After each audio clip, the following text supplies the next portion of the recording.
CMR shopping mall ఆడి శ్రావణం అతిపెద్ద KG sale up to 61% offer 1+1 combo offer. So ఇప్పుడే shopping చేయండి.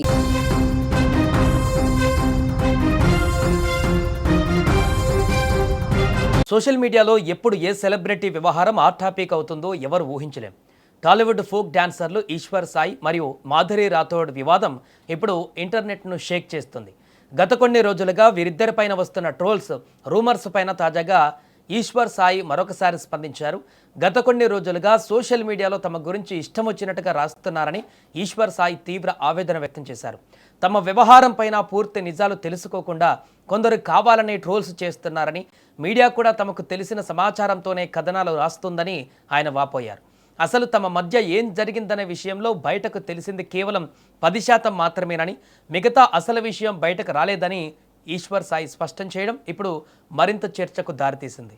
ఇక ఆ రోజు అసలు ఏం జరిగిందని దానిపైన ఈశ్వర్ సాయి క్లారిటీ ఇస్తూ, ఆ రోజు ఉదయం తనకు షూటింగ్ ఉందని చెప్పారు. ఉదయం 5:30 లొకేషన్కు బయలుదేరాల్సి ఉండడంతో తాను త్వరగా రెడీ అవుతున్నానని తెలిపారు. ఆ సమయంలో తన అసిస్టెంట్ తన వాష్రూమ్ను ఉపయోగిస్తున్నాడని, అందుకే తాను వాష్రూమ్ కోసం మాధురి రూమ్కు వెళ్ళవలసి వచ్చిందని వివరించాడు.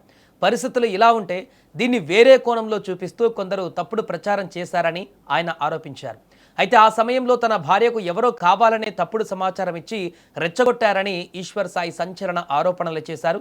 తన భార్యకు ముందే తనపైన కొన్ని అనుమానాలు ఉండేవని, ఆవేశంలో ఆమె కొన్ని పనులు చేసిందని చెప్పారు.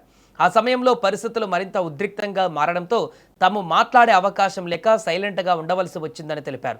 తన భార్య వెనక ఉండి కొందరు కావాలనే ఆమెను రెచ్చగొట్టారని, బూతులు తిడుతూ వీడియోలు కూడా తీశారని ఈశ్వర్ సాయి తీవ్ర ఆవేదన వ్యక్తం చేశారు. ఈ మొత్తం వివాదం కారణంగా తన వల్ల తోటి కళాకారిణి అయినటువంటి మాధురి రాథోడ్ తీవ్ర ఇబ్బందులు ఎదుర్కోవాల్సి వచ్చిందని భావించిన ఈశ్వర్ సాయి ఆమెకు పబ్లిక్గా క్షమాపణలు చెప్పారు. సోషల్ మీడియాలో వచ్చే ట్రోల్స్ వల్ల వ్యక్తిగత జీవితాలు ఎంతగా కుదేలవుతాయో ఈ ఉదాంతం మరోసారి నిరూపించింది. ఏది ఏమైనా ఈశ్వర్ సాయి విడుదల చేసిన ఈ తాజా వీడియో ఇప్పుడు ఫోక్ ఇండస్ట్రీలోనూ అటు సోషల్ మీడియాలోనూ మరొకసారి హాట్ టాపిక్గా మారింది. హాయ్ అండి, అందరికీ నమస్కారం. నేను మీ ఈశ్వర్ సాయి. అసలు ఏం జరుగుతుందండి? అసలు ఏమనుకుంటున్నారు మీ అందరూ? రకరకాలుగా ట్రోల్ చేస్తున్నారు, రకరకాలుగా మీడియా వాళ్ళు రకరకాలుగా ఇష్టం వచ్చినట్టు ఉన్నది లేనిది ఏది పడితే అది రాస్తున్నారు. అసలు ఏమనుకుంటున్నారు? నేను ఆల్రెడీ క్లియర్గా చెప్పాను కదండి, మేము తప్పు చేసాము. ఆ తప్పు ఏంటి? మేము ఎమోషనల్గా కనెక్ట్ అయ్యాము అని చెప్పాను. ఎమోషనల్గా కనెక్ట్ అవ్వడం అంటే మీ దృష్టిలో ఏమనుకుంటున్నారండి? అసలు ఆ రోజు అక్కడ ఏం జరిగింది మీకు తెలిసిన 10% మాత్రమే, 90% మీకు తెలియదు. ఆ రోజు ఏం జరిగిందో మీ అందరి ముందు నేను పెట్టబోతున్నాను. ఆ రోజు మార్నింగ్ నాకు షూట్ ఉంది. ఎర్లీ మార్నింగ్ 5:30 కల్లా మేము లొకేషన్కి స్టార్ట్ అయిపోతాం. నేను 4:15కి నా రూమ్ లో లేచాను. ఆ టైంకి అసిస్టెంట్ అనే అతను నా వాష్రూమ్ లో ఉండటం జరిగింది. నేనేం చేశాను, నేను మాధురి రూమ్ కి వాష్రూమ్ యూజ్ చేసుకోవడానికి నేను వెళ్ళాను. ఆ టైంకి నాకు మాధురికి ఆ లీనియన్స్ ఉంది. మీకు ఆల్రెడీ చెప్పాను కదా, మేము ఎమోషనల్ గా కనెక్ట్ అయ్యామని చెప్పి. నాకు మాధురికి ఆ లీనియన్స్ ఉంది కాబట్టి నేను ఆ రూమ్కి వెళ్ళి డోర్ నాక్ చేశాను. ఆమె రూమ్ డోర్ ఓపెన్ చేసింది. ఆమె రూమ్ డోర్ ఓపెన్ చేసి నేను డైరెక్ట్గా వాష్రూమ్కి వెళ్ళిపోయాను. ఆమె క్యాజువల్గా ఆమె రూమ్ డోర్ లాక్ కూడా చేయలేదు, రూమ్ డోర్ ఓపెన్లోనే ఉంది. ఆమె క్యాజువల్గా బెడ్ మీద కూర్చొని ఫోన్ యూజ్ చేస్తుంది. అదే టైంకి మా వైఫ్ వాళ్ళకి ఎవరో రాంగ్ గైడెన్స్ ఇచ్చారు, ఎవరో అనుమానాస్పదంగా ఏదో చెప్పారు. ఆ టైంకి సేమ్ రూమ్కి వచ్చింది, రూమ్ డోర్ ఓపెన్లోనే ఉంది. ఆ సిచ్యువేషన్లో మా వైఫ్ ఆవేశం వల్ల ఆమెకి ఇష్టం వచ్చింది చేసింది. అక్కడ ఆ సిచ్యువేషన్లో ఆమె ఇష్టం వచ్చింది చేస్తుందని చెప్పి నేను మాట్లాడే సిచ్యువేషన్లో కూడా లేను. ఆమె నేను ఏం మాట్లాడినా సరే ఆమె నాకు రివర్స్ అయిపోతుంది.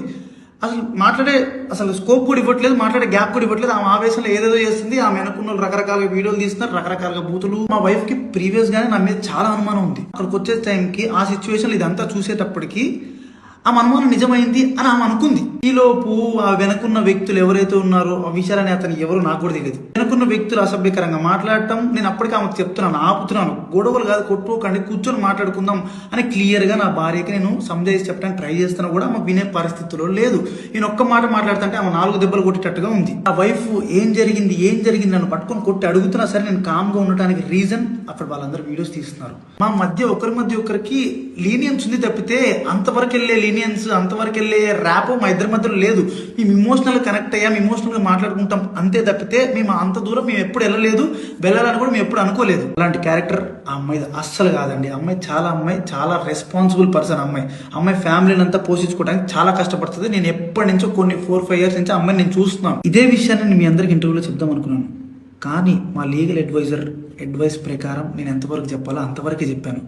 అందులో కూడా నేను మీకు క్లియర్గా ఎక్స్ప్లెయిన్ చేశాను. మీ అందరికి 10% మాత్రమే తెలుసు, మిగతా 90% మీకు తెలియదు, మీరు చూడలేదు. ఇలాంటి సిచ్యువేషన్లోనే ఒక మనిషికి ప్యానిక్ అంటే ఏంటో అర్థమవుతుంది. అమ్మ మాధురి, నీకు నా తరపు నుంచి, నా భార్య తరపు నుంచి, నా భార్య వెనుకున్న వాళ్ళ తరపు నుంచి నీకు క్షమాపణ కోరుకుంటున్నాను. నీకు సారీ, ప్లీజ్ అర్థం చేసుకో ప్లీజ్. వాళ్ళకి ఏం తెలియకుండా వాళ్ళ నోటికి వచ్చినట్టు మాట్లాడినందుకు, వాళ్ళు వీడియో అప్లోడ్ చేసినందుకు, నీ మీద చేసుకున్నందుకు నేనైతే సారీ చెప్తున్నాను. Sorry sorry sorry sorry sorry. మీకు జరిగిన నష్టానికి మీరు ఏ శిక్ష వేసినా నేను అనుభవించడానికి రెడీ.